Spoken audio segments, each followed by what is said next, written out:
I'm not consular by luck and by chance. I become consular by my choice.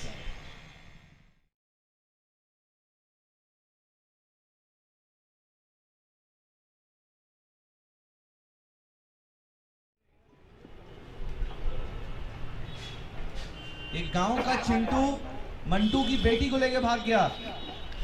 चौराहे की चर्चा ये है, मसालेदार गरम कंस्ट्रक्टिव चर्चाएं, कंस्ट्रक्टिव बातों को करने के लिए मेहनत करनी पड़ती है, कुर्सियां सजानी पड़ती है, मंच लगाना पड़ता है, बेकार की बातें हो जाती है अपने आप। ये चुनौती। आप वाशिंगटन गए? नहीं गए, वाशिंगटन है। आप अमेरिका गए? नहीं गए, अमेरिका है। आपने नहीं सुना 10 सालों में रोजमाइन है, रोजमाइन की योजना है। आप तक पहुंचने में, आप तक जो लोगों को पहुंचना चाहिए था, वो लोग इसलिए नहीं पहुंचे क्योंकि ये योजना एक ऐसे ड्राइंग पर है, ऐसी योजना है जिसमें हर व्यक्ति जो इस योजना से जुड़ता है और फायदे उठाता है, रोजमाइन उसकी फीस अदा करती है,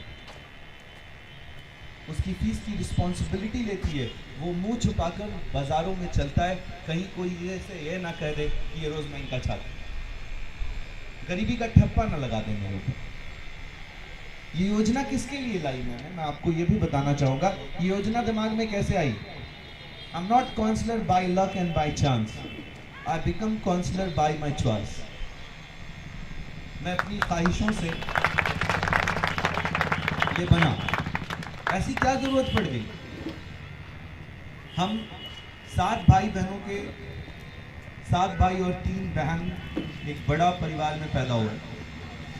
आप इस परिवार में, आप गांव के हैं, आप 80s के दशक के हैं, तो आपको इसका अंदाज़ा होगा जब 4 बच्चे 5 बच्चे घरों में हैं। आजकल हम दो हमारे दो का एक कॉन्सेप्ट चल रहा है। जब भी लोग कहते हैं भाई देश में हम दो हमारी दो योजना से देश को अच्छे रास्ते पे ले जाया जा सकता है, तो मैं सोचता हूँ अगर मेरे माँ बाप ने योजना चलाई होती मैं तो 5वें नंबर पे आ ही नहीं पाता। ले कुछ भी नहीं, देश को मैंने दिया। तो उस कॉन्सेप्ट से मैं उस कॉन्सेप्ट में कैसे बिलीव कर सकता हूँ? मैं उस नंबर पे नहीं। तो उस परिवार में जब एक बच्चा पैदा होता है जहाँ 4 बच्चे, योजना क्या है और कम शब्दों में आप समझ जाए।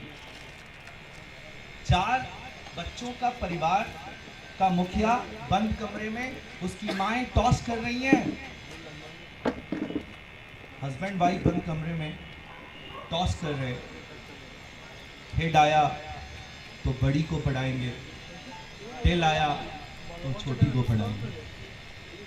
क्योंकि आय का जो स्रोत है, जो इनकम का जरिया है, वो 40 से 50 हज़ार रुपया पर महीने का।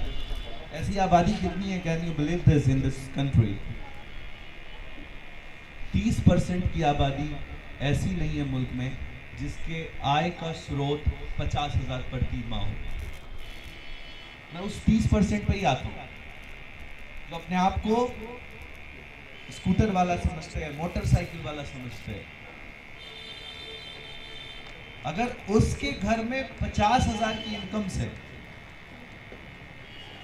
6 लाख रुपए एक साल में आता है, 12 महीने में 50 हज़ार को मल्टीप्लाई करेंगे 6 लाख रुपए, तो 6 लाख की रकम से किसी एक छात्र को इस मुल्क में इंजीनियरिंग की व्यवस्था दी गई है। आज के दौर में आप जाइए कोई इंजीनियरिंग कॉलेज के मालिक से बात कीजिए, भाई साहब आपकी ट्यूशन फीस कितनी है? वो बोलेंगे 80,000 90,000।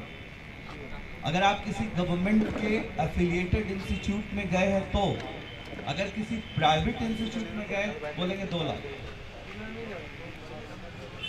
एक व्यक्ति की जो इनकम है वो 6 लाख की है, और अगर वो अपने बच्चे को खिला पिला के पढ़ाना चाहता है तो कितना खाएगा उसका बच्चा एक महीने में किसी हॉस्टल में? 4 से 5 हज़ार रुपए। तो 12 महीने को 5 से गुना कीजिए, कितना हुआ? 60 हज़ार रुपया हुआ। और 60 हज़ार को 4 से गुना कीजिए, 2,40,000 रुपये।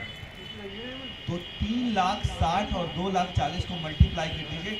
उस बच्चे के बाप ने जो स्कूटर खरीदा है और कहता है कि मैं 50,000 की आय मेरे घर में, मैं 50,000 रुपए का इनकम करता हूँ, 6 लाख का पैकेज है मेरा, वो अपने एक बेटे को इंजीनियर कर बना सकता है। ये मुल्क की व्यवस्था है। तब रोजमाई के इस कॉन्सेप्ट को मैंने लाया जब मेरे माता पिता भी बंद कमरे में टॉस करके ये कह रहे थे